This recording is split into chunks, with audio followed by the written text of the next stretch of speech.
Bienvenue. Si c'est la première fois pour toi de te connecter parce que quelqu'un t'aurait parlé de nos séances d'études bibliques hebdomadaires, bienvenue. Toi qui as déjà l'habitude de te connecter tous les mardis, mercredis et jeudis à partir de 21h, heure de New York, bienvenue à ceux-là qui nous écoutent depuis les Amériques latines, depuis le Venezuela, l'Argentine, le Brésil, le Paraguay, l'Uruguay, n'est-ce pas, tous ces pays, le Mexique, les pays de l'Amérique du Sud.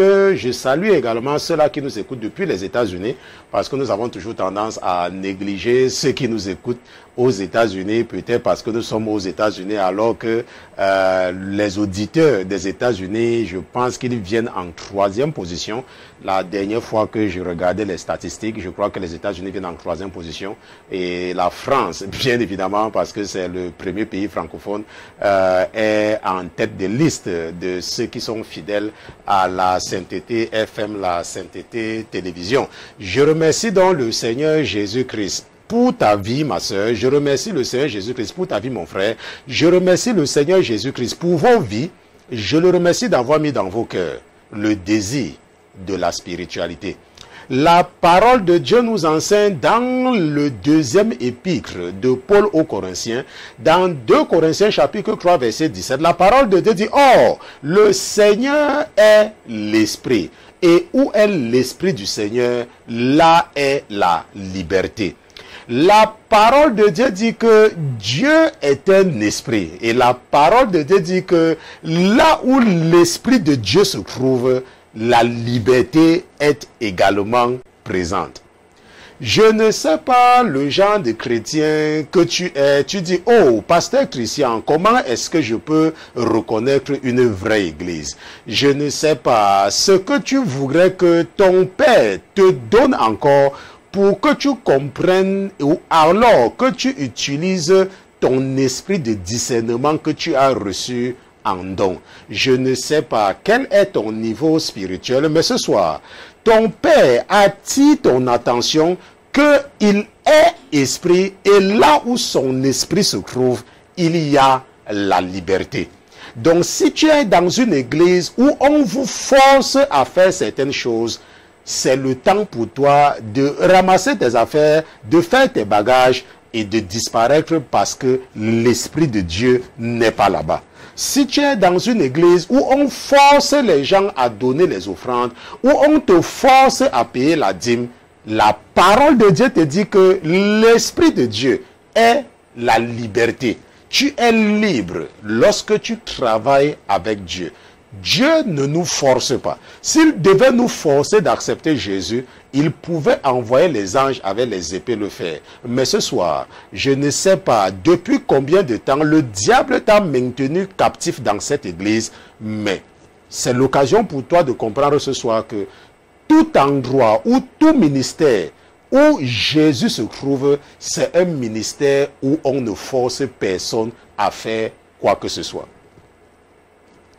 Je remercie le Seigneur Jésus-Christ pour ta vie. Ce soir, nous allons donc continuer et terminer avec ce que nous avons commencé mercredi dernier, parce que pour des raisons administratives, n'est-ce pas, chrétiennes, je n'ai pas pu être avec vous jeudi. Et j'étais d'abord même très content, n'est-ce pas? Vous savez que personne ne veut travailler. C'est pour ça que je dis toujours que lorsque vous voyez quelqu'un, ou lorsque tu vois quelqu'un qui discute ou qui force pour faire un travail à l'église, ça veut dire que l'esprit qui est dans la personne est un esprit démoniaque. Parce que je ne connais personne qui aime travailler. Même quand on était à l'école, quand on disait que c'est férié, tout le monde était content. Même aujourd'hui, même que nous travaillons, quand c'est le férié, tout le monde est content. Donc quand tu vois quelqu'un à l'église qui discute les positions, ça veut dire que l'esprit qui est dans la personne est un esprit satanique. Ok, parce que vous cherchez parfois le discernement. Et c'est pour cela que ce soir, donc, nous allons terminer avec ce que nous avons commencé la semaine dernière. Les 5 sacrifices les plus importants du monde spirituel, suite et fin, n'est-ce pas? Les 5 sacrifices les plus importants du monde spirituel. Nous allons terminer avec cela ce soir. Mais avant toute chose, avant de nous aventurer à utiliser la chair et le sang pour enseigner les princes et les princesses que vous êtes, nous allons d'abord nous assurer de la présence de notre patron dans ce studio. Mais comme notre patron n'est pas un patron ordinaire, comme il est Dieu, comme lui c'est Jésus-Christ de Nazareth, nous allons lui dérouler le tapis rouge et nous allons demander à tous les autres qui se trouvent dans les cieux, qui se trouvent sur la terre, sous la terre et sous la mer, de se taire, le temps pour nous d'accueillir dans ce studio Jésus-Christ de Nazareth. Gardez l'écoute. À tout à l'heure.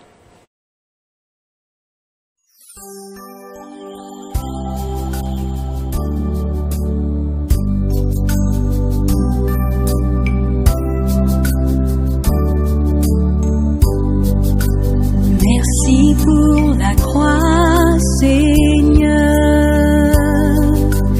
Merci pour le prix payé. Tu pris mon péché, ma honte, dans ton amour et dans ta grâce infinie. Merci pour ce don, Seigneur. Merci pour tes mains percées, lavées dans ton sang précieux.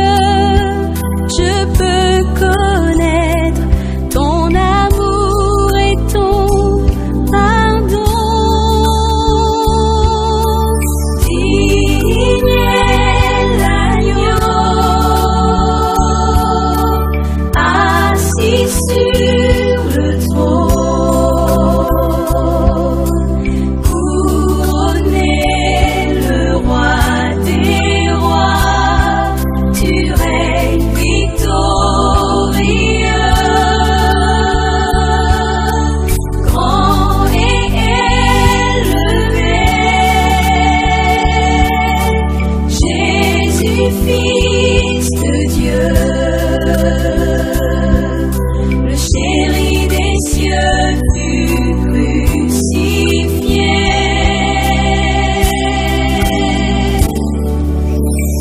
Digne es-tu, Seigneur.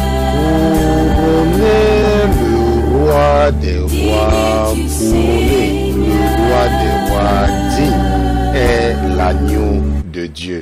Digne est l'agneau qui a été immolé à la croix du Calvaire il y a de cela un peu plus de 2000 ans. Digne es-tu, Seigneur Jésus, pour le sacrifice ultime que tu as offert. Tu es vraiment digne d'être loué, tu es digne d'être glorifié. Couronné le roi des rois, tu es effectivement le roi des rois. Seigneur Jésus, nous te remercions de ne jamais mépriser nos rendez-vous de la semaine. Nous te remercions, mon Dieu, mon roi, pour ta fidélité, parce que dans ta parole, nous pouvons lire que tu avais dit à ton serviteur Moïse que l'Éternel, votre Dieu, suscitera parmi vous, d'entre vos frères, un prophète comme moi. Écoutez-le. Mon Dieu, mon roi, tu as suscité dans la communauté francophone mondiale quelqu'un pour parler à tes enfants, quelqu'un pour parler à ceux-là qui étaient perdus, ceux-là qui étaient encore victimes de la ruse et du mensonge du diable. Tu as suscité leurs frères afin de pouvoir leur parler dans un langage qu'ils vont certainement comprendre. Nous te disons merci, mon Dieu, mon roi, car tu es digne. Digne est l'agneau qui a été immolé à la croix du Calvaire. Couronné le roi des rois, nous voulons déclarer à toutes les principautés aériennes, souterraines, territoriales et sous-marines que nous sommes d'accord avec Pierre et que nous sommes d'accord avec Jean. Que chaque fois que nous disons Dieu dans ce studio, nous nous référons au Dieu d'Abraham, nous nous référons au Dieu d'Isaac, nous nous référons au Dieu de Jacob. Car lui seul est Dieu. Les autres qui se revendiquent Dieu ne sont que la fabrication et l'imagination de la pensée de leurs adeptes. Ces dieux-là sont d'ailleurs sourds et ils n'entendent même pas quand leurs adeptes font appel à eux. Et c'est ce qui a été démontré au mont Carmel lorsque notre frère Élie les a défiés. Lorsque Élie t'a invoqué, mon Dieu, mon roi, tu as réagi par le feu. Alors que ceux-là qui disaient qu'ils avaient des dieux avaient s'étaient même blessés, s'étaient même découpé le corps du matin jusqu'au soir, mais leur Dieu dormait toujours. Or, nous, chaque fois que nous élevons notre voix vers toi, chaque fois que nous implorons ta présence dans nos vies, tu es toujours fidèle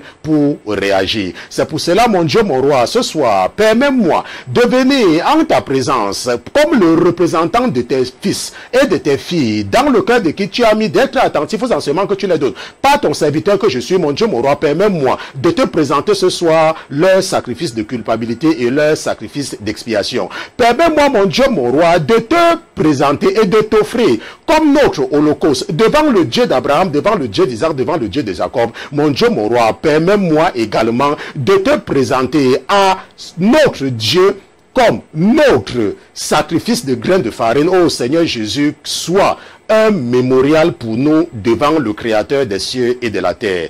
Seigneur Jésus, permets-nous, oh Seigneur Jésus, de demander pardon en t'utilisant comme notre sacrifice. Et nous avons l'assurance d'ailleurs, parce que c'est ce que tu nous as dit par notre frère Jean, que si nous confessons nos péchés, alors certainement, tu es juste et tu es fidèle de nous pardonner, de nous purifier, de nous sanctifier et de nous nettoyer de toutes nos iniquités. Seigneur Jésus, mon frère t'a offensé, ma soeur a péché. Ils ont péché par lâcheté, ils ont péché, mon Dieu, mon roi, surtout à cause de la faiblesse, de la chair que tu nous as donnée, cette chair que tu as d'ailleurs décidé qu'elle devait périr et qu'elle devait retourner à la terre. Oh Seigneur, ne culpabilise pas et ne punis pas ma soeur pour ses manquements, parce que c'est la chair qui nous amène à poser des actes qui ne sont pas dignes de toi. Et c'est pour cela d'ailleurs, mon Dieu, mon roi, que je t'implore et je te supplie d'accepter leur sacrifice d'expiation, leur sacrifice de culpabilité et de remettre à zéro leur ardoise, afin que s'ils devaient passer de vie à trépas ce soir, au Seigneur Jésus, que ton ange les souhaite la bienvenue dans ton royaume, là où tu as dit à tes apôtres que dans la maison de ton Père, il y a plusieurs demeures,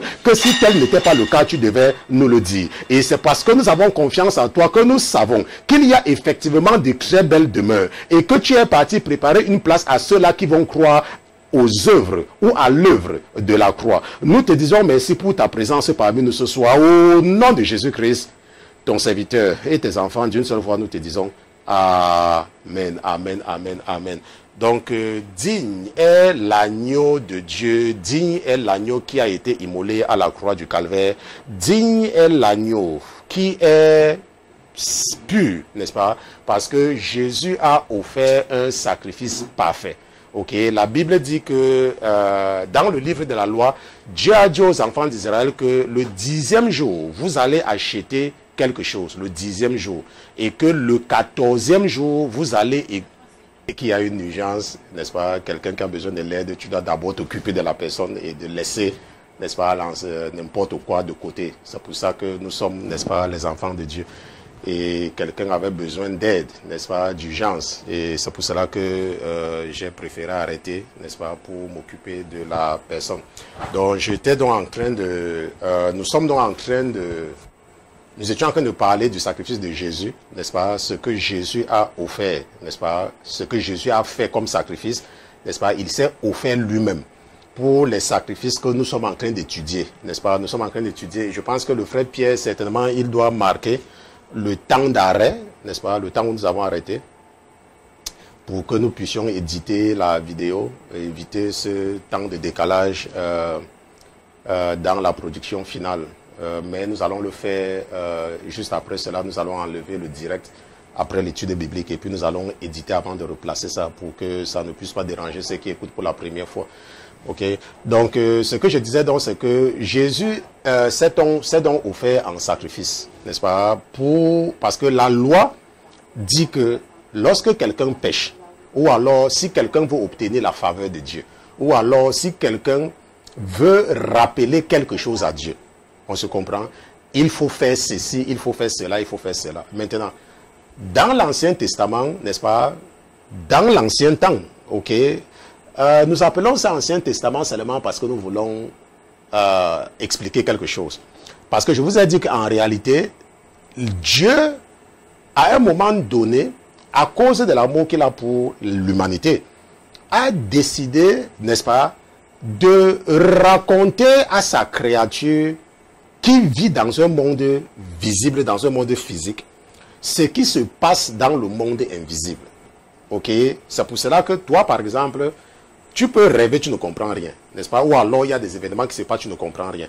Mais à un moment donné, parce que c'était aussi un problème et l'ennemi maintenait beaucoup de personnes dans la captivité et beaucoup de personnes ne pouvaient pas se connecter à leur créateur, Dieu a donc décidé de raconter une histoire. On se comprend, de raconter une histoire.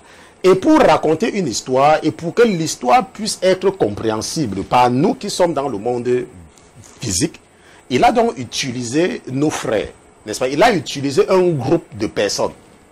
Et il a donné une identité à ce groupe de personnes. Ce qu'il a d'ailleurs fait, c'est qu'il a pris quelqu'un, Abraham, il a dit à Abraham, ok Abraham, quitte ta famille et va quelque part. Parce que j'ai envie de faire quelque chose, n'est-ce pas? Quitte ta famille, j'ai envie de faire quelque chose. Et Abraham, donc maintenant, en quittant, va maintenant porter sa famille, n'est-ce pas? Va porter les gens avec lui.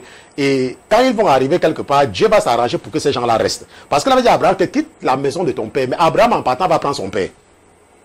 Mais arrivé quelque part, donc Dieu va dire, ok, attendons ici, là. Il va d'abord donc faire mourir le père d'Abraham là-bas. Et puis il va dire, continue maintenant. Parce que je ne veux pas que tu sois avec quelqu'un.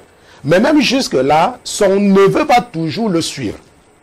Et ce que Dieu va faire, c'est que Dieu va dire, ok, tant que celui-ci dépend d'Abraham, il n'y a aucun moyen pour qu'il le laisse. C'est pour ça que parfois, si tu es un Africain et que tu m'écoutes, n'est-ce pas, il y a des gens que toute leur famille compte sur eux.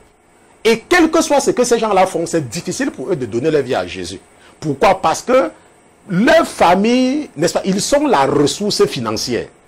Et c'est très difficile pour ces gens de personnes de vivre et de donner leur vie à Jésus dans la vie. Parce qu'il faut toujours qu'ils travaillent pour toujours envoyer l'argent. Donc, pour maintenant faciliter le processus, ce que Jésus a fait, c'est que il a béni Lot. Il a béni le neveu d'Abraham pour le rendre indépendant. Jusqu'à ce que Lot même est devenu même orgueilleux par rapport à son oncle. Et quand ça s'est passé, Jésus a mis dans le cœur d'Abraham de dire à Lot, ok, prends ce que tu veux. Et Lot est parti. Et maintenant, Abraham était libre. Et Dieu l'a dit que maintenant, lève maintenant tes yeux, regarde, voilà ce que je vais te donner. Et à partir de là, puisque Lot n'était plus là, Abraham était maintenant seul avec sa femme. Et il a dit que, ok, c'est à partir de maintenant que je vais travailler avec toi. On se comprend? Et il a donc utilisé donc les enfants là. C'est-à-dire que parce qu'il voulait faire quelque chose, il a utilisé les enfants d'Abraham et il les a donné une identité. C'est ça qu'on appelle les Juifs. N'est-ce pas? Les Hébreux, c'est ça qu'on appelle les Juifs.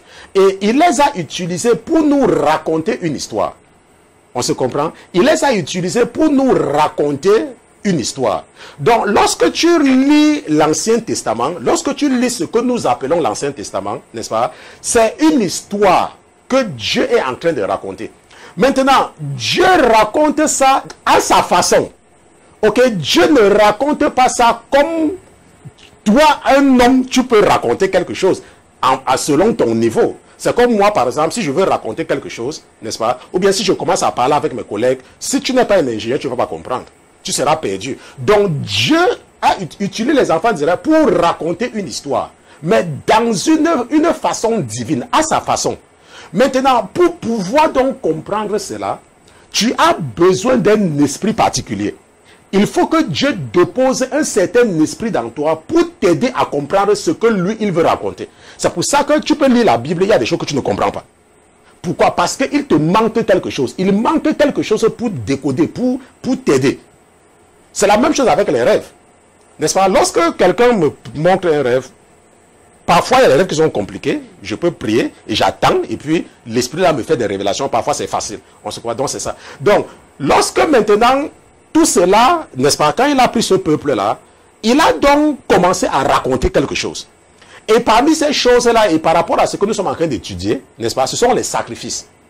N'est-ce pas? Il nous a montré que tu ne peux pas venir ou aller à la présence d'une divinité, les mains vides. Ça veut dire quoi? Ça veut dire que tu ne peux pas obtenir quelque chose d'un Dieu sans rien donner. Ça ne marche pas. Et votre père, par exemple, a attiré mon attention et disait qu'il fallait que je vous aide, n'est-ce pas? Nous allons rattraper le temps que nous avons perdu. Je ne sais pas si c'est 5 minutes, n'est-ce pas? Il me disait que parfois, vous voyez à l'église un pasteur en train de prêcher. Ok, je vous ai expliqué ça une fois. Un pasteur en train de prêcher sur quelque chose. Ok, le pasteur prêche sur quelque chose. Peut-être même le pasteur chrétien prêche, ou alors le pasteur chrétien fait un enseignement sur quelque chose. Et cette chose-là te touche. On sait quoi? Cette chose-là te touche. Et tu veux acheter ça. Est-ce que tu me comprends? Parce que Dieu peut seulement te bénir par, n'est-ce pas? La Bible dit que la foi vient de ce qu'on entend et ce qu'on entend de la parole de Dieu. Dieu peut seulement te bénir par les déclarations, par sa parole. Donc, lorsque tu es à l'église, un pasteur est en train de prêcher et le message te touche, n'est-ce pas? Le message te touche et tu veux acheter ça. Ça veut dire que tu veux que ce soit pour toi, n'est-ce pas? Tu pars devant l'hôtel et tu déposes de l'argent là-bas. Parce que nous, à nous,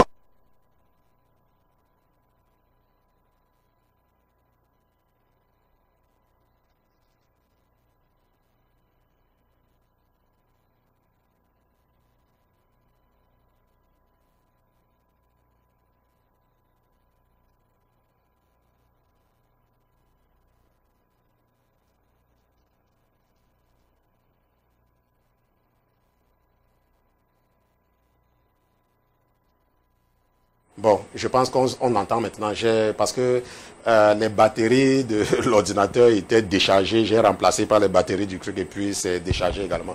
Bon, mais ça va. Bon, ce que je disais, c'est que lorsque tu entends, on est en train de prêcher, n'est-ce pas? On est en train de prêcher à l'église et le message te touche. Et tu veux dire à Dieu que non, ça c'est pour moi, n'est-ce pas? Tu sacrifies, tu donnes quelque chose. N'est-ce pas? C'est pour ça que parfois, quand tu pars dans cette église, tu vois quand le pasteur prêche, les gens partent te déposer l'argent sur l'autel. Ça veut dire qu'ils sont en train de revendiquer ça. Ils sont en train de remercier Dieu que, oh mon Dieu, ça c'est pour moi. N'est-ce pas? Ça c'est pour moi. Bien évidemment, tu ne peux pas aller, tu sens que quelque chose t'a touché et tu veux revendiquer ça et tu peux donner 1 euro ou 1 dollar. Ça ne veut rien dire. On se comprend? Rappelez-vous ce que je vous ai enseigné la dernière fois. N'est-ce pas? La qualité de l'offrande. Que quand tu veux donner quelque chose à Dieu, ça doit être, n'est-ce pas, du menu ou du gros bétail. Tu ne peux pas dire que le pasteur prêche sur quelque chose qui te frappe et que tu veux que ce soit pour toi. Par exemple, supposons que le pasteur dise par exemple que je déclare aujourd'hui qu'aucun de tes enfants ne tombera jamais malade. Par exemple. N'est-ce pas? Par exemple. Il est en train de prêcher que je déclare qu'aujourd'hui, tout ce que l'ennemi a déclaré dans ta vie va pas se réaliser. Tu dis Amen. Tu te lèves, tu pars devant l'autel, tu retires même 100 $. Tu déposes là-bas. N'est-ce pas? Tu retires même 100 $, tu déposes. Est-ce que tu me comprends? Ou tu retires même 200. Ça veut dire quoi? Ça veut dire que tu as acheté, ça veut dire que tu as sacrifié, tu as donné, tu as revendiqué. Mais on ne peut pas dire que oh, je déclare aujourd'hui que cette maladie ne va jamais te toucher. Tu dis Amen, tu pars, tu donnes 1 $. Ça, c'est une moquerie. Et la Bible, nous avons vu ça la dernière fois, que mon nom est grand, mais vous le souillez, vous le méprisez. On se comprend? Parce qu'il y a parfois des gens qui ne comprennent pas souvent certaines choses. Et quand ils voient d'autres personnes faire, ils font aussi. Mais votre père me disait qu'il fallait que je vous enseigne cela pour que vous compreniez. Par exemple, le pasteur Christian peut être en train d'enseigner quelque chose. Et cette chose-là te touche. Et tu veux que Dieu te bénisse par rapport à cet enseignement. Ce que tu fais, tu envoies un message au pasteur Christian. Je veux contribuer par rapport à l'étude biblique que vous avez fait tel autre jour. Et tu envoies. Ça veut dire que ça va maintenant. Dieu peut ça peut t'appartenir. Toutes les déclarations faites là peuvent t'appartenir. La même chose dans une église, la même chose quand tu entends un homme de Dieu parler de quelque chose. Pas forcément le pasteur Christian, on se comprend. Quand tu entends un homme de Dieu parler de quelque chose. Ok, bien évidemment quand ce n'est pas un commerçant. Parce qu'il y a des gens qui vont faire ça exprès, n'est-ce pas? Mais on parle de quand ce n'est pas un commerçant. On se comprend. Bon, maintenant, donc, nous avons donc vu donc, la Bible parle des sacrifices. Et nous avons étudié la dernière fois l'Holocauste. Et nous avons vu ce que c'est que l'Holocauste. Je ne vais pas revenir là-dessus. Nous avons étudié ce qu'on appelle, dans certaines personnes parlent de l'offrande de gâteau, n'est-ce pas? Ou le sacrifice de gâteau. Mais moi, j'ai préféré appeler ça l'offrande de fleurs de farine. Ok? Et nous avons vu à quoi cela sert. Et la Bible nous parle également, n'est-ce pas? Ce que nous allons voir ce soir, nous allons voir ce qu'on appelle le sacrifice de prospérité ou de paix. Nous allons voir le sacrifice d'expiation et nous allons voir le sacrifice de culpabilité. Ok? Mais nous savons qu'il y a d'autres sacrifices, comme par exemple le sacrifice par agitation ou par exemple l'offrande en don. Et nous avons par exemple vu que l'offrande en don, c'est un sacrifice totalement volontaire, comme d'ailleurs même tous les sacrifices. N'est-ce pas? Dieu ne force personne à rien faire. Mais il a dit dans sa parole que voici, je prends le ciel et la terre à témoin. Que j'ai mis devant toi la vie et la mort, la bénédiction et la malédiction. Choisis la vie. Donc, c'est à toi de faire le choix. Donc, Dieu ne force personne à faire quelque chose. Ok. Donc, ce que nous allons faire, c'est que, parce que nous devons terminer ce que nous avons commencé la dernière fois, j'ai fait, n'est-ce pas, un petit résumé pour aider, n'est-ce pas, ceux-là qui ne comprennent pas certains fondamentaux à comprendre et à être à la même page. Donc nous allons partir dans Lévitique chapitre 3. Nous allons partir dans Lévitique chapitre 3 et nous allons lire à partir du verset, nous allons lire les versets 1 et 2. De toutes les façons, ça sera les versets 1 et 2. N'est-ce pas? Nous allons voir ce qu'on appelle le sacrifice de prospérité ou de paix. La Bible dit que si quelqu'un offre un sacrifice de prospérité, s'il offre du gros bétail, mâle ou femelle, il l'offrira sans défaut devant l'Éternel. Ça veut dire quoi? Ça veut dire que si tu es une prostituée, tu ne peux pas prendre l'argent de la prostitution pour aller donner à l'église. On se comprend? Si par exemple tu es un grand fonctionnaire et tu voles l'argent de l'État, ou alors tu détournes les fonds publics, tu ne peux pas prendre cet argent pour aller donner à Dieu, ou bien pour sacrifier. Ton sacrifice doit être le fruit de tes efforts. C'est pour ça que la Bible dit qu'il offrira sans défaut. Ça veut dire qu'il ne doit pas avoir de défauts dans ce que tu donnes. Tu ne peux pas prendre l'argent que tu as volé pour donner à Dieu. Ou alors tu ne peux pas aller emprunter l'argent à quelqu'un pour faire un sacrifice à Dieu. Non. Ça doit être sans défaut. Et je profite également parce que je suis en train d'aborder ce sujet. La dernière fois, je vous ai dit, quand j'étais en train de vous expliquer comment identifier les fausses églises, qu'un vrai pasteur ne va jamais demander quelque chose à quelqu'un. Il y a une de vos sœurs, n'est-ce pas, qui écoutait ce que je disais. Et lorsque j'ai dit que j'ai préféré m'endetter que de venir me placer devant vous pour vous dire que je ne travaille pas, aidez-moi. Non, je n'ai pas, mais j'ai préféré m'endetter. J'ai pris avec mes cartes de crédit et tout et tout. Elle a dit que, mais pasteur, est-ce qu'un chrétien doit prendre du crédit? N'est-ce pas? Bien évidemment. Parfois, nous ne comprenons pas des choses à cause de notre niveau. Ok, il y a des gens qui n'ont pas de niveau. Et c'est souvent très difficile et c'est souvent facile pour les adeptes du diable de mettre des choses dans eux. Parce que c'est, n'est-ce pas? Il n'y a rien de mauvais de prendre le crédit. Il n'y a absolument rien de mauvais. Ce qui est mauvais, c'est quand tu prends le crédit, tu ne rembourses pas. On se comprend? Et votre père est en train de me dire que, enfin, l'esprit que j'ai reçu, il ne faut pas aller dire que le pasteur Christian a dit que Dieu lui a dit que, n'est-ce pas? Nous allons partir, je ne sais pas si je vais retrouver cela. Je ne sais pas, l'enseignement c'était quand? L'enseignement c'était mercredi, c'était mercredi. Nous avons fait l'enseignement mercredi. Je crois que c'était mercredi le 18. Et elle a envoyé un message le 19. Je crois qu'elle a envoyé un message le 19. Je dois seulement, je ne sais pas là où ça se trouve. Je ne retrouve même pas son message.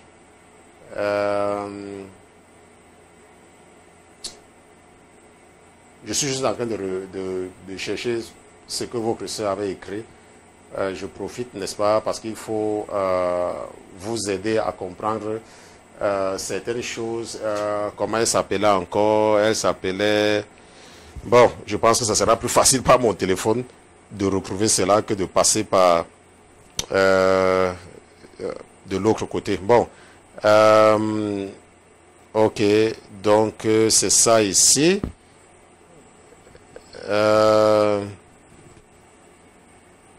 Donc, pourquoi j'ai ça dans mon téléphone et puis je n'ai pas ça? Bon, nous allons seulement partir sur ce que je l'ai dit. Nous allons partir dans Exode chapitre 22, verset 25. Nous allons partir dans Exode chapitre 22, verset 25. Juste, c'est quelque chose, c'est important, n'est-ce pas, de comprendre quelque chose. Moi, je ne sais pas souvent qui écoute. Et comme je vous ai dit, là, il y a quelqu'un qui a écouté et qui a dit que, mais pasteur, est-ce qu'un enfant de Dieu doit prendre du crédit? Et si la personne met avec le crédit, ok, et la personne était sérieuse, bon, bien évidemment, c'est parce que parfois nous ne connaissons pas. Voilà ce que la Bible dit. La Bible dit que, et ça c'est Dieu qui parle, ok, ça c'est Dieu qui parle. Dieu dit, si tu prêtes de l'argent à mon peuple, au malheureux qui est avec toi, tu n'agiras point avec lui comme un usurier. Vous ne lui imposerez point d'intérêt. Est-ce que tu comprends? Ça c'est Dieu qui parle. Dieu dit que, si tu prêtes de l'argent à mon peuple, ça veut dire que si le peuple de Dieu, c'est nous sommes les chrétiens, nous sommes le peuple de Dieu. Ok, il y a les gens, les païens qui ne connaissent pas Jésus-Christ. Dieu dit que si tu prêtes de l'argent à mon peuple, si tu prêtes de l'argent à un chrétien, ou un malheureux c'est quoi? Un malheureux c'est quelqu'un qui n'a pas l'argent, qui n'a pas les moyens. On dit que tu es malheureux quand tu n'as pas les moyens. Ça veut dire que si tu te trouves dans des problèmes, comme le pasteur Christian ne travaillait pas, il était malheureux. Et la Bible dit que si tu prêtes de l'argent au pasteur Christian, n'est-ce pas, tu n'agiras point avec lui comme un usurier, n'est-ce pas, tu ne lui imposeras point d'intérêt. Maintenant, ça c'est si c'est toi qui m'écoutes, qui me prête de l'argent. Mais la banque n'est pas, n'est-ce pas, la banque n'est pas un chrétien, ce ne sont pas les chrétiens, ce sont les gens du monde. Donc eux, ils peuvent prêter avec intérêt. Et Dieu dit que la Bible, il n'y a pas de preuve, parce que Dieu dit que si quelqu'un est malheureux, on peut lui prêter de l'argent mais sans intérêt. Mais si c'est quelqu'un d'autre, la personne peut prêter avec intérêt. Donc, il n'y a rien de mauvais si tu es un chrétien d'emprunter de l'argent. Le problème qui se pose, c'est que tu dois respecter les termes du prêt. Ça veut dire que si quelqu'un te prête de l'argent et tu dis que tu vas rembourser dans une semaine tu dois rembourser. Et c'est si tu ne rembourses pas dans une semaine que si tu meurs, tu vas aller en enfer. Bon, maintenant, supposons que tu as emprunté de l'argent. Ou bien quelqu'un t'a prêté de l'argent, pour ça tu dis que tu rembourses le mois prochain. Et tu meurs 2 semaines plus tard, il n'y a pas de problème. Tu n'as pas de problème avec la personne parce que l'échéance n'était pas arrivée. Mais Dieu étant souverain, et je pense qu'il y a une dame qui avait fait un témoignage par rapport à cela. Lorsqu'elle est décédée, n'est-ce pas, Dieu lui a permis de retourner parce qu'elle a dit que Dieu lui avait dit qu'elle a beaucoup de dettes. Qu'il faut qu'elle rentre payer ses dettes. Parce que c'était beaucoup. Donc certainement que parmi ces dettes-là, il y avait des dettes qu'elle pouvait payer. Mais et qu'il y avait une possibilité, on se comprend. Donc c'est un peu ça. Je n'ai pas envie de trop m'attarder là-dessus. Je sais que j'ai parlé de ça la dernière fois. J'avais répondu à votre sœur, mais pendant que j'étais en train de lire quelque chose, n'est-ce pas, l'Esprit a dit qu'il fallait que je revienne là-dessus pour essayer, n'est-ce pas, de vous aider à comprendre qu'il n'y a rien de mauvais quand tu es un chrétien d'emprunter de l'argent. Il faut seulement rembourser, n'est-ce pas, quand tu empruntes. Aux États-Unis, par exemple, personne n'a la voiture, tout le monde achète la voiture à crédit. Ok, tout le monde. Ok, bon, presque. Il y a des gens qui achètent avec le cash. Bon, donc nous étions dans Lévitique chapitre 3 et nous étions en train de lire le verset 1, n'est-ce pas? Et nous avons vu au verset 1 que, n'est-ce pas? Nous avons vu au verset 1 que si quelqu'un offre un sacrifice de prospérité, s'il offre du gros bétail ou mâle ou femelle, il offrira sans défaut devant l'Éternel. La Bible dit que il appuyera sa main sur la tête de son offrande et le gorgera à l'entrée du tabernacle d'assignation. Et les fils, pas les enfants, et les fils d'Aaron, les sacrificateurs répandront le sang sur l'autel tout autour. Donc ici, là, donc, nous voyons, n'est-ce pas, ce qu'on appelle le sacrifice de prospérité, n'est-ce pas, qu'on appelle également le sacrifice de la paix. Pourquoi? Parce que pour que tu puisses prospérer, tu dois être en paix avec Jésus. Tu dois être en paix avec Dieu. Et maintenant, pourquoi est-ce que nous pouvons offrir Jésus-Christ comme notre sacrifice de prospérité à Dieu? Parce que la Bible nous dit, dans Ésaïe chapitre 9, verset 5, nous allons partir là-bas ensemble. Partons ensemble dans Ésaïe, chapitre 9, verset 5, n'est-ce pas? La Bible dit dans Ésaïe, chapitre 9, verset 5, que car un enfant nous est né, un fils nous est donné, et l'empire est mis sur son épaule, on l'appellera l'admirable, le conseiller, le Dieu fort, le Père d'éternité, le prince de la paix. N'est-ce pas? Un enfant nous est né, cet enfant est le prince de la paix. Et nous savons qu'il s'agit de Jésus-Christ. Donc Jésus est le prince de la paix. Jésus peut être offert à Dieu, n'est-ce pas, comme notre sacrifice de prospérité, n'est-ce pas, afin qu'il y ait la paix entre Dieu et nous. Ok, le sacrifice de prospérité, c'est également le sacrifice de paix. Ok, ça c'est important de le comprendre. Nous allons donc voir, n'est-ce pas, l'autre sacrifice, n'est-ce pas, qui est le sacrifice d'expiation. Je rappelle encore que ça c'est un enseignement que j'ai fait, mais j'ai fait cet enseignement, je pense qu'en 2014, en 2015. Je ne sais pas si on avait déjà la vidéo, la partie audio, la partie visuelle, n'est-ce pas, c'était surtout l'audio. Et comme, n'est-ce pas, je suis aussi un serviteur, votre papa a mis dans mon cœur de partager, de revenir sur cet enseignement. Et ça c'est parce que j'avais enseigné ceci pendant le jeûne de groupe, n'est-ce pas, dans mon église. Et lorsque j'ai fini cet enseignement, n'est-ce pas, beaucoup de personnes avaient été bénies, n'est-ce pas, parce que des gens m'avaient appelé, tu peux passer Christian, merci.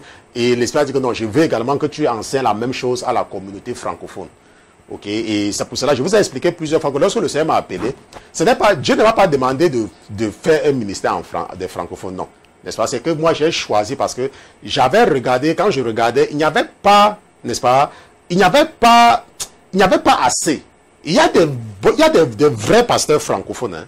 Ne croyez pas qu'il n'y a que le pasteur. Il y a des vrais pasteurs francophones. Mais il n'y en avait pas assez. Et il fallait donc diversifier. Il fallait qu'il y ait cette présence, n'est-ce pas, de la communauté francophone sur les réseaux. Comme nous, quand tu passes sur Internet, tu vois beaucoup de pasteurs, n'est-ce pas, qui prêchent en anglais. Mais il n'y en avait pas assez en français. C'est pour ça que j'avais décidé, n'est-ce pas, moi-même. Mais votre père ne m'a jamais, n'est-ce pas, il n'a jamais dit que c'est une mauvaise chose. Ok, il n'a jamais dit que c'est une mauvaise chose. Tout ce qu'il avait dit, c'est que je vais l'utiliser pour sauver beaucoup de gens. Je vais l'utiliser pour sauver beaucoup de gens. C'est tout ce qu'il avait dit. Ok. Donc, et dis-lui que la sanctification, C'est pour ça que le pasteur Christian prêche toujours sur la sanctification. Donc nous allons... qu'est-ce que l'expiation? Nous allons voir ce qu'on appelle le sacrifice d'expiation. Qu'est-ce que l'expiation? L'expiation par définition, et puis nous allons voir la définition de l'expiation ensemble. Ok, c'est quoi l'expiation? Quand on parlait de l'expiation, ok, l'expiation c'est quoi? Ok, définition, nous allons prendre ça, nous allons faire copier, coller, ok, nous allons faire copier, coller. Et je tiens encore, n'est-ce pas, parce que j'ai ça devant moi, n'est-ce pas, que si tu as une question que tu voudrais poser au pasteur Christian, n'est-ce pas, voici l'adresse contact@lasainteté.com, n'est-ce pas, contact@lasainteté.com. Je sais que vous êtes nombreux, il y a un tas de messages que je dois répondre. Je vais vous répondre, ok? J'ai vu tous les messages que vous avez envoyés, n'est-ce pas? Je vois tous les messages, mais je préfère répondre, n'est-ce pas, au fur et à mesure. Donc, je ne fais pas de favoritisme. Donc, si tu m'écris alors qu'il y a des messages qui sont là avant, je vais d'abord répondre à ces messages avant de te répondre. Maintenant, mais si tu m'écris, je te réponds et tu envoies un autre message et que j'estime que c'est important, je peux terminer le cas avec toi. Ok? Donc, lorsque je te réponds, au fur et à mesure, ce n'est pas que je te favorise. C'est seulement parce que j'ai déjà commencé quelque chose avec toi, il faut que je termine. Ça ne sert à rien de commencer quelque chose, attendre avec les autres et puis revenir vers toi. Ça n'a aucun sens. Ok? Donc, ça, c'est l'adresse, n'est-ce pas, pour contacter le pasteur Christian. Maintenant, si tu veux contribuer, si tu veux aider ce ministère, tu écris toujours, n'est-ce pas, à cette adresse pour nous demander comment est-ce que tu peux contribuer. Et lorsque ce sont les contributions, votre sœur, n'est-ce pas, il y a votre sœur qui s'occupe, n'est-ce pas, de cet aspect-là.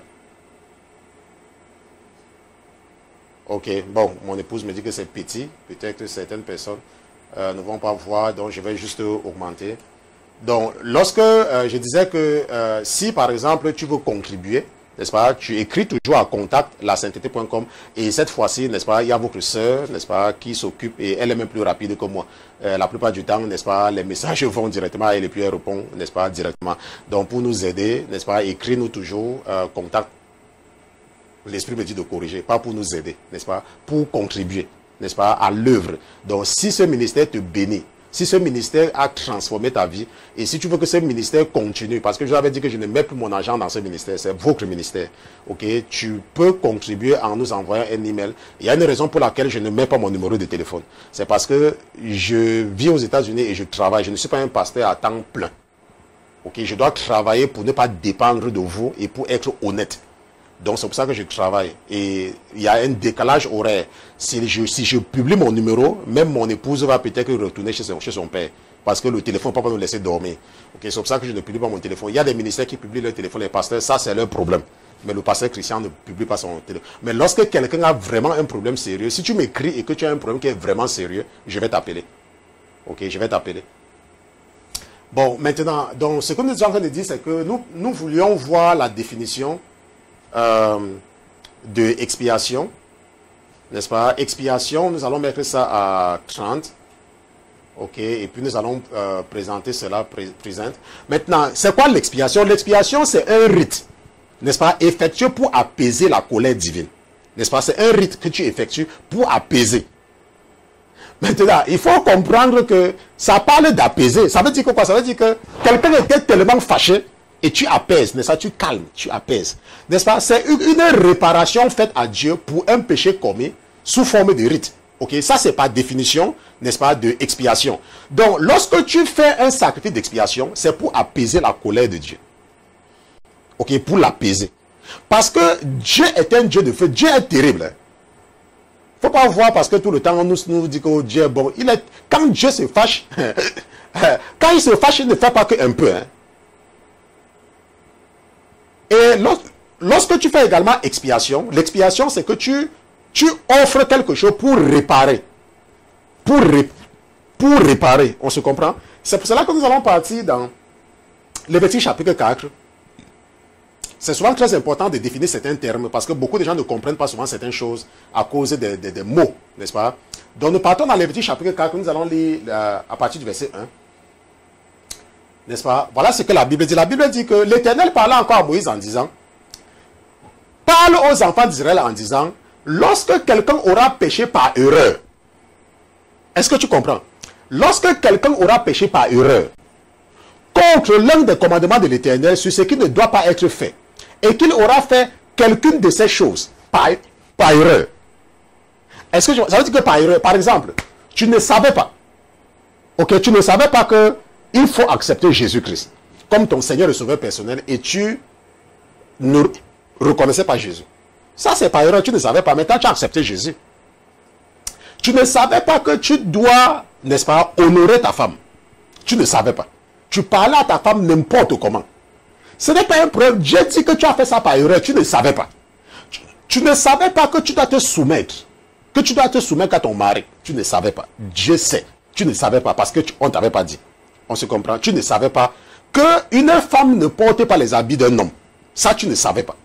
Tu comprends? Donc, il y a des choses comme ça. Tu ne savais pas que tu dois te contenter de ce que Dieu t'a donné. Et tu partais acheter les faux cheveux et tout. Ça, tu ne savais pas. On se comprend? Tu ne savais pas. Donc, tu faisais ça par erreur. Et la Bible dit donc, n'est-ce pas? Et nous allons partir à 13 parce que le reste, tu peux lire la suite. Mais je vais partir à 13. Là où ça nous intéresse. Maintenant, la Bible dit que si tu as péché par erreur, mais ça veut dire que, et si c'est toute l'assemblée d'Israël qui a péché par erreur, et que la chose soit ignorée, ça veut dire que tu ne savais pas, ou alors le groupe de personnes ne savait pas. S'ils ont fait contre l'un des commandements de l'Éternel des choses qui ne doivent point se faire, et qu'ils se soient rendus coupables, et que le péché qu'ils ont commis soit connu. Donc un jour, tu écoutes le pasteur Christian, et tu te rends compte que, ouais, donc ça là, la Bible est contre, hey, je ne devais pas me faire les statuts, oh, je ne savais pas, hein, parce que tu ne savais pas, tu as grandi dans une famille catholique, et tes parents t'amenaient à l'église, tu prenais l'eau maudite, tu mettais sur toi tout le temps, tu adorais les statues, tu ne savais pas. Mais tu entends, la Bible dit que le péché maintenant qu'ils ont commis soit connu. Donc le pasteur Christian, tu entends. L'assemblée offrira un jeune taureau en sacrifice pour le péché et on l'amènera devant le tabernacle d'assignation. Moi, je vais m'arrêter là parce que le reste, tu peux lire, n'est-ce pas, sur le Lévitique chapitre 4. Donc, la Bible dit donc qu'il y a, n'est-ce pas, un sacrifice qu'on offre lorsqu'on a péché par erreur, par ignorance. C'est ça le sacrifice. Donc, tu offres un sacrifice à Dieu pour le calmer. Pour le calmer. Et la Bible dit que tu peux donc offrir, n'est-ce pas, un taureau. Quand c'est beaucoup, quand c'est le groupe. Maintenant, il y a des provisions quand c'est un individu, quand c'est quelqu'un de responsable, ainsi de suite. Parce que tout le monde ne donne pas le même sacrifice. N'est-ce pas? Et c'est pour cela que Jésus s'est offert en sacrifice d'expiation pour nous. À cause, bon, je suis en train de souffrir, n'est-ce pas? À cause du péché originel, n'est-ce pas, d'Adam qui nous condamnait. Et c'est pour cela que nous allons partir dans Romains chapitre 3. Allons ensemble dans Romains chapitre 3. Nous partons dans Romains chapitre 3. Nous allons lire le verset 23. N'est-ce pas? La Bible dit que car il n'y a point de distinction puisque tous ont péché et sont privés de la gloire de Dieu. La Bible dit qu'il n'y a point de distinction. Nous avons tous péché. Quand tu nais de la femme, tu es un pécheur. Mais Jésus s'est offert à Dieu comme notre sacrifice d'expiation. Parce que le péché d'Adam, le péché de tes parents, tu n'étais pas au courant. Tu n'étais pas au courant. Donc à partir du moment où tu es au courant que tu vis dans le péché, tu peux donc offrir le sacrifice de Jésus à Dieu comme ton sacrifice d'expiation. Et Dieu va te pardonner. Parce que la Bible dit que tu dois l'offrir. Et le sacrificateur doit l'accepter. On se comprend? Le sacrificateur doit l'accepter. Et lorsque Jésus-Christ s'est offert, n'est-ce pas, comme en sacrifice, la Bible dit qu'il est maintenant notre souverain sacrificateur de l'ordre de Melchisédek. Ça veut dire que lorsque tu offres le sacrifice qu'il a fait à Golgotha, c'est à lui-même encore que tu offres. Tu vois donc qu'il ne peut pas refuser. Il ne peut pas refuser parce que c'est lui qui est notre souverain sacrificateur.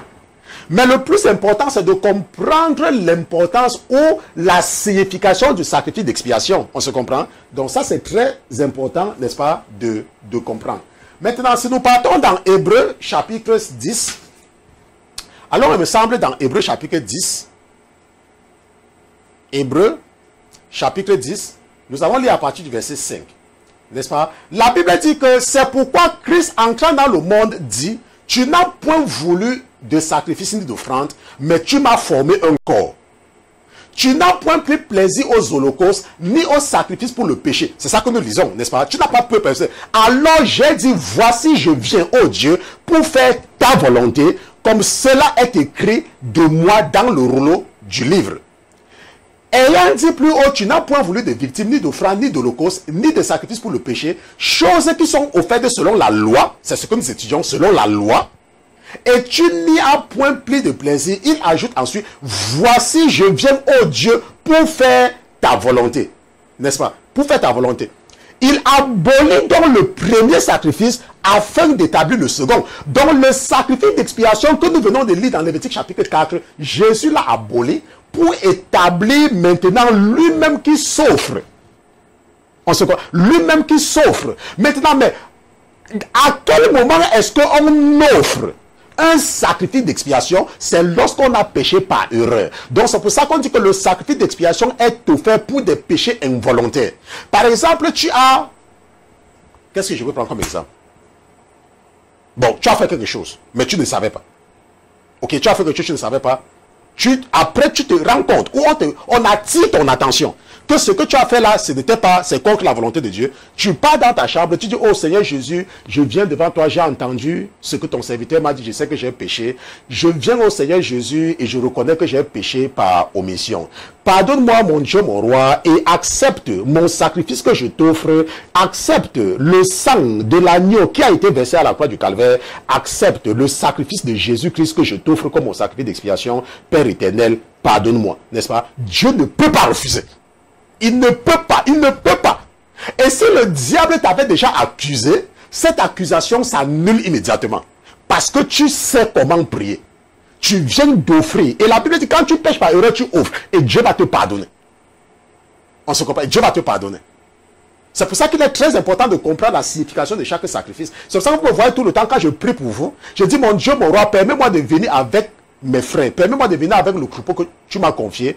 Et reçois de mes mains leur sacrifice de culpabilité, leur sacrifice d'expiation. Mon Dieu, mon roi, reçois également leur holocauste afin que ta faveur puisse luire sur leur visage. Mon Dieu, mon roi, je t'offre en même temps ceci. Est-ce que tu comprends? Donc le pasteur chrétien ne dit pas que sacrifice d'expiation de culpabilité pour rien, parce que c'est spirituel. C'est pour ça que vous vous rendez compte, n'est-ce pas, vous tous?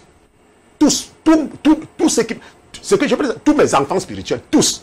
Il n'y a personne qui m'écoute dont la vie n'a pas changé. Personne.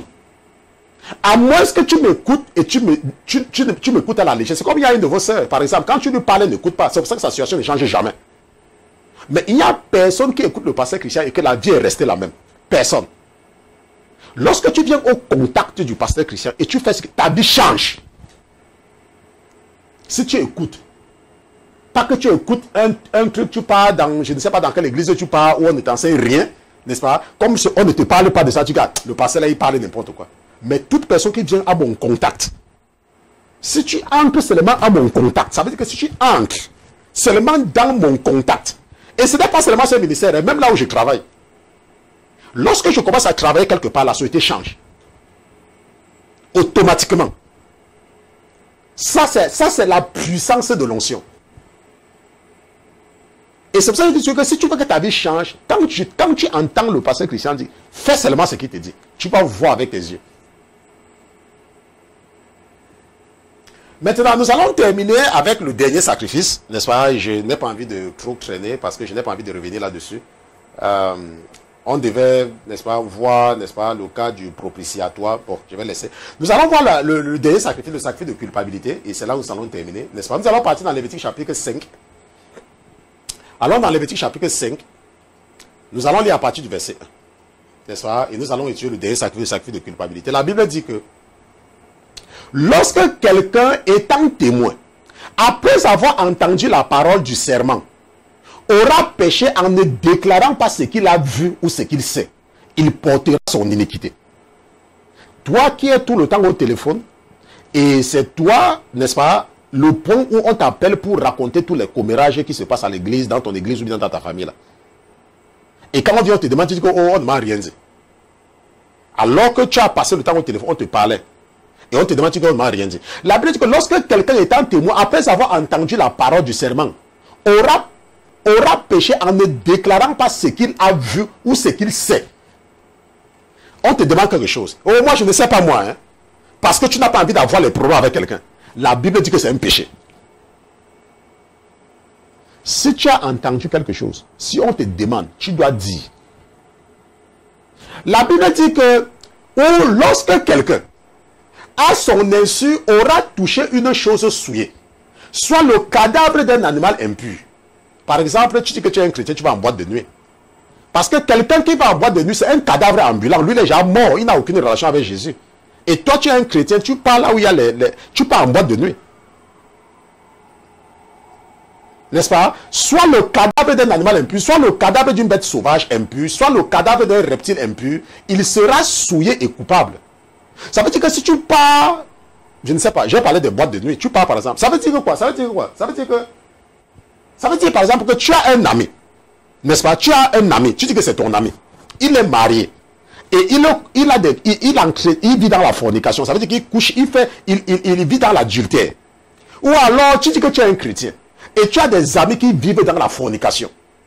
N'est-ce pas? Ça veut dire quoi? Ça veut dire que tu as touché quelque chose de souillé. Parce que quand il part te faire ça, il vient te raconter, n'est-ce pas? Oh, j'étais chez la fille là l'autre jour, et tu sais ce qu'elle m'a dit, machin. Tu sais très bien qu'ils ne sont pas mariés. Mais il vient te raconter les trucs, tu écoutes. Jusqu'à ce que tu leur donnes même des conseils. Ou alors, une fille veut avorter. Elle vient te dire que, oh, je suis enceinte, machin. Toi, tu ouvres ta bouche, tu lui donnes les conseils. Comment faire pour avorter? Elle, c'est un animal impur. Et toi, maintenant, tu as touché. La Bible dit que tu seras souillé et coupable. La Bible dit que, ou lorsque ne le sachant pas, ou le sachant, il touchera une souillure humaine. Ça veut dire que tu vas faire quelque chose qui est contre la volonté de Dieu. De quelque manière qu'il se soit souillé, il sera coupable. Et la Bible dit que dans ce cas, ou lorsque quelqu'un, parlant légèrement des lèvres, aura juré de faire du bien ou du mal. Ah, elle va me voir. Comme elle a vu. Si ce n'est pas le cadavre de ma mère qui est... Ah, si ce n'est pas machin... À la légère, il y a les gens que Jésus est devenu leur papier hygiénique. Quelqu'un te gifle. Oh, Jésus, au nom de Dieu, machin. Attends, je vous ai enseigné un jour. La Bible dit que tu ne prononceras pas le nom de l'Éternel ton Dieu en vain. Et la Bible continue que l'Éternel ton Dieu ne laissera pas impuni toute personne qui prononcera son nom en vain. Je vous ai enseigné, j'ai fait un enseignement là-dessus. Ça veut dire que quand tu prononces le nom de Jésus à la légère, là, Jésus te rassure qu'il ne va pas te laisser impuni. Et je vous ai enseigné que quand tu as un problème, laisse le nom de Dieu à terre, laisse le nom de Jésus. Dis même que, oh, dis même, ne dis rien. Il faut être comme le pasteur Christian. Tu es obligé de jurer. Et la Bible dit qu'on parlant légèrement de l'air, aura juré de faire du bien ou du mal, selon tout ce que l'homme peut jurer, faire à la légère. Et qu'il ne s'en aperçoive pas ou qu'il le sache, il sera coupable de l'un de ces cas. N'est-ce pas? De l'un de ces cas. Soit tu le sais, soit tu seras coupable. Quand donc quelqu'un sera coupable de l'une de ces choses, il le confessera ce en quoi il a péché. Je veux que tu comprennes qu'il confessera. Maintenant, confesser ne veut pas informer Dieu. Dieu sait déjà. Mais la Bible dit que tu dois confesser quand même. Oh mon Dieu, je suis désolé, je sais que j'ai prononcé ton nom en vain. Oh Seigneur Jésus, je suis désolé, je sais que j'ai menti. Seigneur Jésus, je suis désolé, je sais que je suis parti en boîte de nuit parce que je ne savais pas. Oh papa, je suis désolé. Maintenant, quand tu dis ça, tu ne dois pas repartir. Quand tu dis ça, tu ne dois pas utiliser encore le nom de Jésus. Ce n'est pas que tu confesses et tu reprends encore le lendemain. Ça, ce n'est pas la confession. La confession, ça veut dire que tu dis que tu as fait quelque chose et tu prends l'engagement de ne plus faire. C'est ça la confession. Ce n'est pas parce que tu as grandi dans l'hérésie du catholicisme que chaque année, on t'encourageait à aller devant un prêtre raconter les mêmes péchés. Et on ne faisait rien. Ça, ce n'est pas la confession. Et c'est pour ça d'ailleurs que ta vie ne marchait pas. C'est pour ça que tu souffrais et tu avais tous ces problèmes dans ta vie. La confession veut dire que tu dis que j'ai fait quelque chose et je ne fais plus. Oh mon Dieu, mon roi, je m'excuse. Je sais que je me suis mis en colère. Je sais que tu n'aimes pas la colère. Et je prie que tu m'aides à me débarrasser de l'esprit de la colère. Je ne veux plus me mettre en colère, papa. Pardonne-moi de m'être mis en colère. Et quand quelqu'un t'insulte, tu fermes ta bouche. Ce n'est pas que tu vas confesser aujourd'hui. Demain, quelqu'un t'insulte. Ah, elle ne me connaît pas. peut-être la personne que j'étais avant là, peut-être tu ne sais pas que la même personne est encore la même personne. Non, elle va me sentir. Tu prends ton téléphone, tu passes. Ça, c'est le péché. Ça, ce n'est pas la confession. Tu n'as jamais confessé. Ça veut dire que le péché là est toujours en train de pendre sur ta tête. Et c'est pour ça que toi qui m'écoutes, tu sais maintenant, tu comprends pourquoi les choses ne changent pas dans ta vie. Parce que tu ne connais pas contrôler ta colère. Attends, tu es obligé de parler. Tu es obligé. Quand tu entends qu'on a dit que je te concerne, tu peux pas fermer ta bouche. Attends, tu es même qui? Quand tu dis même que la personne me connaît, attends, tu es qui? Tu peux faire quoi à la personne? Tu peux faire quoi? C'est le mauvais esprit qui est dans toi qui te fait parler comme ça. Et la Bible te dit que tu es tu pêches. Et maintenant, la Bible dit donc, un autre terrible verset, c'est que et il amènera à l'Éternel son sacrifice pour le délit, n'est-ce pas? Pour le péché que tu as commis par action. Pour le délit, pour le péché qu'il a commis, une femelle de menu bétail, un brebis, une chèvre, en sacrifice pour le péché, et le sacrificateur fera pour lui l'expiation de son péché. Et nous avons vu ce que c'est que l'expiation, n'est-ce pas? Et ça, c'est ce qu'on appelle le sacrifice de culpabilité. Ça veut dire quoi? Ça veut dire que tu as fait quelque chose et tu reconnais. Mais rappelle-toi que le sacrifice d'expiation, c'est que tu as fait quelque chose et après tu t'es rendu compte que, oh, je ne devais pas le faire. Mais la différence avec le sacrifice de culpabilité, c'est que c'est un péché volontaire. Ça veut dire que tu as péché, tu sais. Tu sais que tu as péché et tu demandes pardon. C'est pour ça que tu offres ça comme un sacrifice de culpabilité. Parce que tu as péché de façon volontaire. Tu savais déjà qu'on ne doit pas faire ça, mais tu as quand même fait. Mais la Bible dit que si tu confesses que mon Dieu, j'ai fait quelque chose que je ne devais pas faire et tu demandes pardon, Dieu va te pardonner. Je m'en fous de ce que le diable veut te raconter, Dieu va te pardonner. Dieu va te pardonner. Parce que c'est dans la parole de Dieu. Il dit que seulement qu'il faut que tu confesses. Et c'est pour ça que dans 1 Jean chapitre 1 verset 9, nous allons partir là-bas et vous savez que j'aime toujours vous donner ces passages-là. 1 Jean chapitre 1 verset 9. Parce qu'il y a quelqu'un que le diable est en train de vouloir mettre dans la poche. Mais le diable là est mal tombé aujourd'hui. N'est-ce pas? Le diable est très mal tombé aujourd'hui parce que ton père veut te délivrer. N'est-ce pas? Pour ceux qui te culpabilisent depuis. La Bible dit que si nous confessons nos péchés, il est fidèle et juste pour nous les pardonner et pour nous purifier de toute iniquité. Ça veut dire quoi? Ça veut dire que lorsque tu sais que tu as péché de façon volontaire, tu savais. Tu as fait quelque chose, tu savais qu'il ne faut pas faire ça, mais tu as quand même fait. La Bible dit que tu peux offrir Jésus, tu peux confesser, et tu offres Jésus-Christ à Dieu comme ton sacrifice de culpabilité, et Dieu est fidèle de te pardonner. Il va te pardonner. Je m'en fous de ce que le diable dit. Ça veut dire quoi? Ça veut dire que tu étais pendant dans les problèmes. N'est-ce pas? Tu étais dans les problèmes, peut-être tu es tombé enceinte et tu as avorté. Tu savais très bien que l'avortement n'est pas bien. Tu savais. Mais tu étais dans... Maintenant que tu as entendu le pasteur Christian, tu peux confesser, tu peux partir de là et dire que mon Dieu, je reconnais que j'ai avorté, j'ai fait ce qui n'est pas bien, j'ai tué, pardonne-moi. Oh Père éternel, accepte mon sacrifice de culpabilité, je ne vais plus recommencer. Dieu va te pardonner. Ça ne dépend. Il va te pardonner. Maintenant, supposons que tu as eu à avorter 5 fois. Tu n'étais pas une chrétienne, tu ne savais même pas que la Bible est concrète, que l'avortement c'est tuer, tu ne savais pas. Pour toi, tu te disais que l'avortement c'est que tu n'as pas les moyens, n'est-ce pas? Nous avons fait le sacrifice d'expiation. Que tu pêches de façon involontaire et que tu te rends compte que ce que tu as fait donc n'était pas, c'était contre. Maintenant tu te rends compte. Pourquoi? Parce que maintenant tu as accepté Jésus. La Bible dit que tu peux demander pardon à Dieu, tu peux offrir Jésus-Christ comme ton sacrifice d'expiation. Et Dieu va te pardonner tout ce que tu as eu à faire dans le passé. Même si tu as volé, même si tu as... il va te pardonner. Ça c'est la parole de Dieu, ça c'est le sacrifice. La Bible dit que, regardons, retournons un peu dans Lévitique chapitre 5, verset 6. Retournons un peu là-bas, peut-être parce que j'ai sauté quelque chose, peut-être tu n'as pas compris. N'est-ce pas? Alors au verset 6, la Bible dit que, regarde, Lévitique chapitre 5, verset, la Bible dit que, il amènera à l'Éternel son sacrifice pour le délit, pour le péché qu'il a commis, une femelle du menu bétail, une brebis ou une chèvre en sacrifice pour le péché. Le sacrificateur fera pour lui l'expiation de son péché. Maintenant, qui est notre sacrificateur? C'est Jésus-Christ. Jésus est notre sacrificateur de l'ordre de Melchizedek. Et la Bible dit qu'il est assis à la droite de Dieu pour intercéder pour nous, jour et nuit devant Dieu.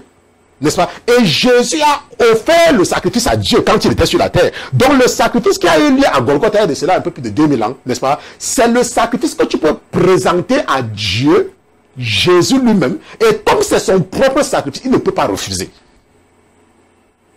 Et tu as donc vu, et nous avons vu pendant cette série d'études bibliques, n'est-ce pas, les différents types de sacrifices. Nous avons vu l'Holocauste, lorsque tu veux la faveur de Dieu. Nous avons vu, n'est-ce pas, le sacrifice de gâteau, n'est-ce pas? Moi, j'appelle ça le sacrifice de fleurs de farine, Ok, nous avons vu le sacrifice de prospérité ou de paix et nous savons que Jésus est le prince de la paix. Ce soir, nous avons également vu le sacrifice d'expiation, n'est-ce pas, pour les péchés involontaires. Et nous avons vu le sacrifice de culpabilité pour finir pour les péchés volontaires. Et les lois spirituelles, il faut comprendre que le livre de la loi, le livre de Lévitique, ça veut dire le livre de la loi, n'est-ce pas? C'est ce que les marabouts utilisent. C'est pour cela que c'est très difficile pour un marabout qui ne te connaît pas de te faire du mal. C'est pour cela que la plupart du temps, lorsqu'on amène ton nom chez un marabout, le marabout, la plupart du temps, doit voyager dans ton village ou doit voyager là où tu habites pour voir ce que tu fais qui n'est pas bien, afin d'utiliser ça pour faire des incantations. Parce que c'est quoi les incantations? Les incantations, ce sont les déclarations. Et c'est pour ça que quand tu pars chez les marabouts, tu vois la Bible.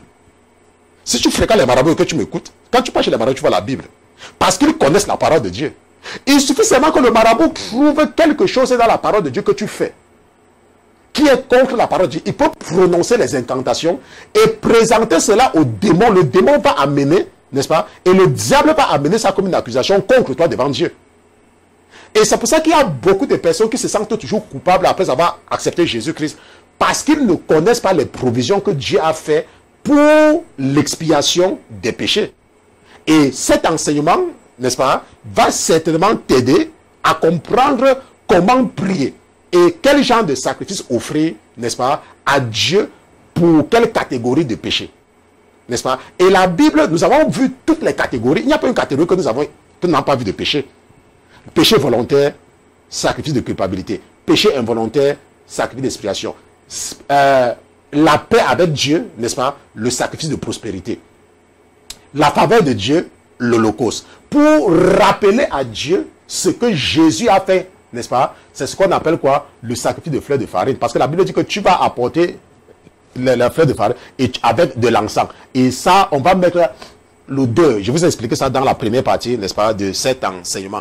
Donc nous sommes arrivés au terme de l'étude biblique de ce soir, n'est-ce pas? Et nous avons récupéré les 5 minutes que nous avons perdues pour l'urgence que je devais faire. Et nous allons donc profiter pour terminer et répondre à la question de votre frère, n'est-ce pas? Je sais que j'ai écrit ça la dernière fois, mais mes papiers maintenant.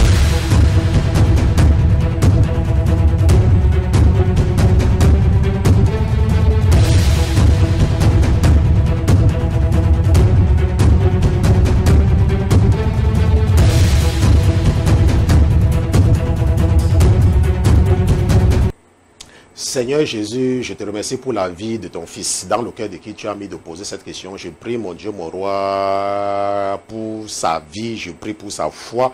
Je prie au Seigneur Jésus pour ta visitation et je prie que tu continues à l'aider à chercher, à se connecter à ton esprit parce que tu es un esprit. Je me lève ce soir au Seigneur Jésus contre toute force. Je me lève ce soir contre tout décret. Je me lève ce soir contre tout rouleau satanique avec les instructions démoniaques pour le frustrer. Merci mon Dieu, mon roi, de le préserver et merci de le rendre invisible. Comme tu avais rendu les espions qui étaient partis explorer Jéricho des mains de ceux qui étaient sortis de Jéricho pour les poursuivre. Seigneur Jésus, préserve ton fils et aide-le pendant son temps de formation à se connecter et à pouvoir décoder les oracles et les mystères que tu as cachés à ceux-là qui se croient sages alors qu'en réalité ils sont fous. Nous te disons merci d'être fidèle à nos requêtes de prière au nom de Jésus-Christ. Amen, amen, amen. Donc, nous remercions Dieu pour Jésus-Christ. Nous allons donc continuer avec ce que nous avons, là où nous sommes arrêtés la dernière fois, n'est-ce pas? Je sais que la question du frère, c'était une longue question. Je vais certainement ramener ça à 15 pour que ça puisse suffire. Donc, le frère, n'est-ce pas, a posé la question. J'ai répondu à quelques parties. Il disait que bonjour, pasteur Christian. Je vous remercie infiniment de votre temps. Excusez-moi parce que j'ai d'autres questions à vous poser. Pour le mariage, si une femme païenne se marie et puis divorce, après, elle devient chrétienne, peut-elle se remarier? Je pose la même question pour une femme chrétienne, n'est-ce pas? Nous avons répondu à la question là la dernière fois. Nous avons vu que quand tu n'es pas en Jésus, n'est-ce pas? Tout ce que tu as fait avant n'a aucune importance. C'est ce que la Bible dit. Que quand tu es en Christ, tu es une nouvelle créature. Tout ce que, même si tu t'es marié même 50 fois, ça n'a plus aucune importance. On se comprend? Pour la Sainte Seine, comment la prendre? Et vu que je ne bois pas du vin, nous avons compris. Nous avons répondu à la question là que la Sainte Seine, ce n'est pas le vin. À moins que tu ne sois dans une église satanique où on boit le vin, n'est-ce pas, comme dans l'église catholique, n'est-ce pas, on boit le vin, n'est-ce pas, on sait déjà que c'est le diable qui règne là-bas, donc il n'y a pas de problème par rapport à cela. Maintenant, pour l'anniversaire de naissance, n'est-ce pas, la fin d'année ou des fêtes du pays, doit-on les fêter, vu que les disciples ne l'ont jamais fêté? Donc c'est ça que nous allons continuer ce soir, n'est-ce pas, nous allons continuer avec les autres rubriques. Je vais seulement enlever ceci, parce que je vais, pour que ce soit un peu plus grand, nous allons enlever cela et puis nous allons mettre ça un peu plus grand à peut-être 25. Bon, 25 c'est un peu trop. 20. Ok, donc nous mettons ça à 20 et puis à 20, nous présentons. Maintenant, nous continuons ici. Pour l'anniversaire de naissance, la fin d'année ou des fêtes des pays, n'est-ce pas, des fêtes du pays, doit-on les fêter vu que les disciples ne l'ont jamais fêté?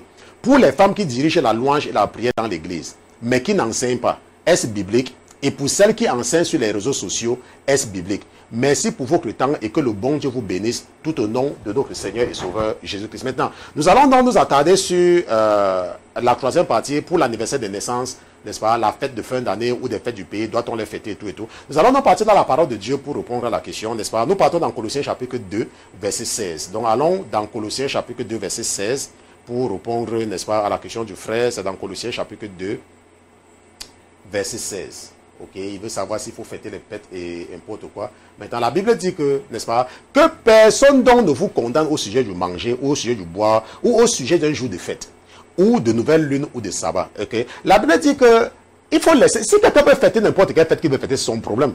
On se comprend. Il ne faut pas condamner. Maintenant, c'est vrai que la parole de Dieu parle ici, là, n'est-ce pas, les différentes fêtes, n'est-ce pas, la fête des épis, la fête des pains sans levain et tout et tout. Il y avait des gens avant qui disaient que, mais, la loi dit que nous devons observer ces fêtes-là. Pourquoi est-ce que les chrétiens n'observent pas ça? N'est-ce pas? La fête des épis, des fêtes de pains sans levain et tout et tout. La Bible dit que personne ne te condamne au sujet de fêtes, des jours de fête, ou de nouvelles lunes, ou de sabbat. Honnêtement, lorsque quelqu'un célèbre l'anniversaire, oh, le problème dedans.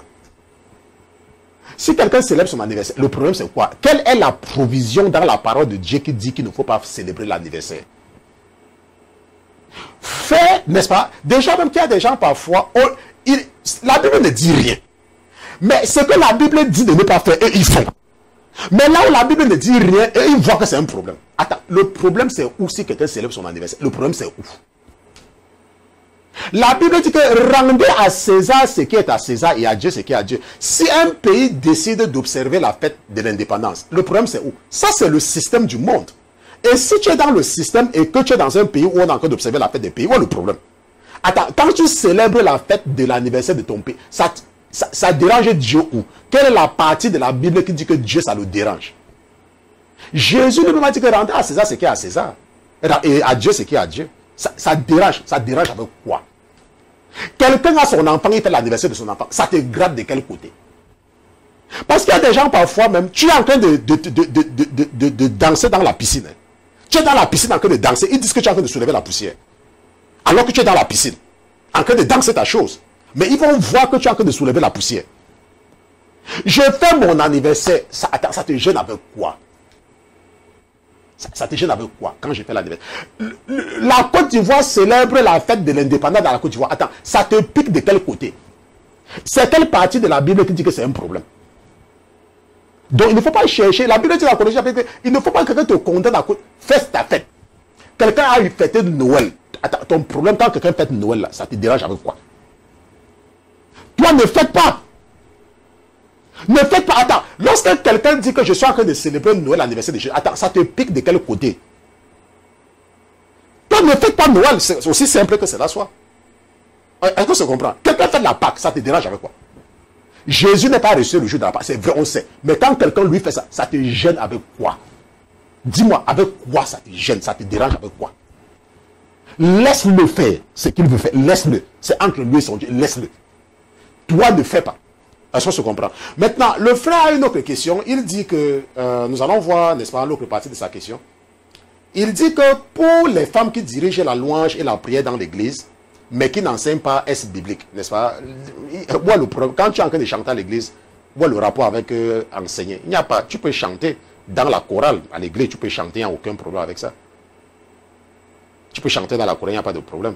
Ok? Et nous allons partir, et qui n'enseignent pas, Et pour celles qui enseignent sur les réseaux sociaux et tout. Je vous ai parlé de la sœur Claire, n'est-ce pas, la défunte Claire Andoun, n'est-ce pas, et elle comprenait certaines parties de ce ministère de femmes. Parce que beaucoup de femmes se font accuser par le diable pour rien. Ok, seulement parce qu'elles ne comprennent pas, parce qu'elles se laissent piéger. La plupart des femmes en fait se laissent en fait piéger. Parce que lorsque les hommes commencent à leur faire des éloges, n'est-ce pas, parce que les hommes aiment les éloges, n'est-ce pas, les hommes aiment quand on les apprécie. Beaucoup de gens aiment même quand on les apprécie. Ok. Et qu'est-ce que la Bible dit? Bon, je n'ai pas prévu quelque chose par rapport à cela. Mais ce que je voulais dire, c'est que j'ai enseigné plusieurs fois ici là que la Bible dit clairement que je ne permets pas à la femme d'enseigner ou de prendre de l'autorité sur l'homme. Et je vous ai dit qu'une femme peut enseigner les femmes.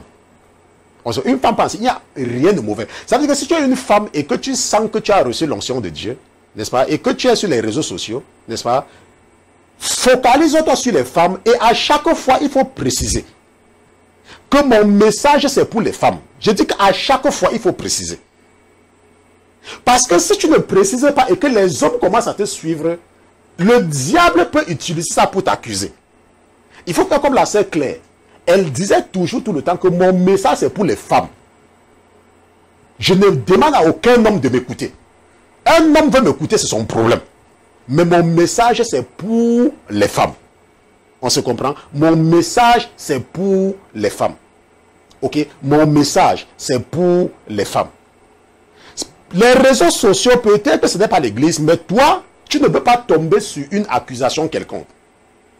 Et j'ai dit à une femme qui avait jeûné pendant 21 jours, je vous ai raconté ça ici là, je lui ai dit qu'il y a combien de femmes qui ont des problèmes? Il y a combien de femmes? Les églises sont d'avoir plein de femmes.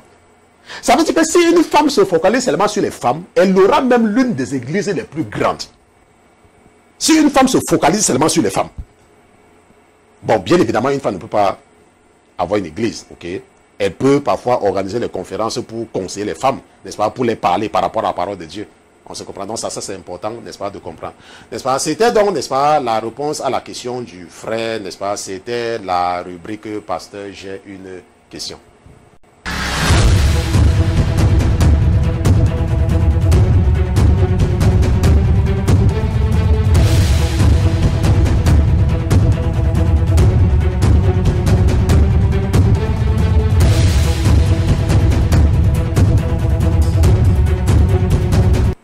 Nous sommes donc arrivés au terme de l'étude biblique de ce soir. Si c'était la première fois pour toi de te connecter, nous sommes la Sainteté FM, la Sainteté Télévision. Nous ne sommes pas un ministère d'évangélisation. Nous sommes un ministère d'enseignement et d'édification. Donc nous nous focalisons, nous nous intéressons, n'est-ce pas, à ceux-là qui ont déjà une relation avec Jésus-Christ, mais qui sont encore victimes, n'est-ce pas, des pièges et de la ruse du diable, pour les condamner. Donc, si tu viens à peine de donner ta vie à Jésus, nos enseignements vont te paraître du chinois, tu ne vas rien comprendre. C'est pour ça que nous te conseillons d'aller, n'est-ce pas, continuer à te former par les évangélistes. Et quand tu vas atteindre un certain niveau, tu viendras nous écouter. Nous nous retrouvons 3 fois par semaine, mardi, mercredi, jeudi, à partir de 21h, heure de New York.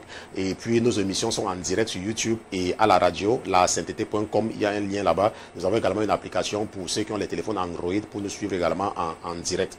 Ok, si tu as une question et que tu veux contacter le pasteur Christian, contacte à la sainteté.com. Ce soir, nous avons compris, nous avons terminé avec la série d'enseignements sur les principaux sacrifices. Il y a plusieurs sacrifices dans la Bible, mais nous nous sommes intéressés sur les principaux. Et parmi ces 5 principaux-là, nous avons vu qu'il y a 5 qui sont les plus saints, comme le sacrifice de grains de farine, l'offrande de gâteau, le sacrifice d'expiation, le sacrifice de culpabilité. Ça, ce sont les 3 sacrifices les plus saints, n'est-ce pas, dans le monde spirituel. Et je vous ai également aidé à comprendre comment utiliser et comment prier en offrant ces sacrifices-là à Dieu qui ne peut pas les refuser. Ok. Nous allons nous retrouver donc demain, mercredi, si telle est la volonté de votre Père, pour une autre séance d'études bibliques. Et nous allons retourner dans notre livre, n'est-ce pas, le livre du prophète Ézéchiel, pour continuer avec ce que nous apprenons là-bas depuis quelques semaines maintenant. Nous allons prier. Seigneur Jésus, je te remercie d'avoir été présent ce soir dans ce studio. Je te remercie pour cette série d'enseignements. Je te remercie d'avoir délivré tes enfants par ces enseignements. Je te remercie, mon Dieu, mon roi, parce que tu es Dieu. Je te remercie parce que tu es toujours fidèle. Tu ne méprises jamais nos rendez-vous hebdomadaires et tu es toujours avec nous.